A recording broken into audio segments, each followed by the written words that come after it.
Very soon, in a few days, we'll be launching the GovPay platform, which will begin to revolutionize how we Sri Lankans would pay for government services online and change the ways of working within government institutions as well as within us, the citizenry, in how we deal with government on the payment rail. The Sri Lanka context will be very different to the Indian context or the context in Bangladesh or anywhere in South Asia. There are pluses and there are minuses. There are opportunities and there are challenges. And I believe that as Sri Lankans, there are many aspects of our digital infrastructure framework which we can be very proud of and which we should use as the springboard to leapfrog from where we are to a very advanced state of digital maturity and digital economy advancement. We start from a relatively high level of GDP per capita.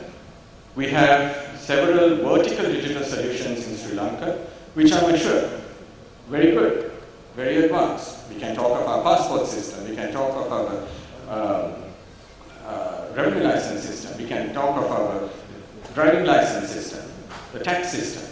So across public sector and private sector, there are many vertical solutions which in their own right are digitally mature. Mobile penetration, over 120%. Sri Lanka has a mobile and connectivity industry which is one of the best in the region. Likewise, fiber networks in Sri Lanka are very well penetrated. Wealth distribution and the Gini coefficient, a much better distribution of wealth than most countries in the region. Identity systems already pretty strong and a strong ID culture because we in Sri Lanka have used an ID since the early 70s.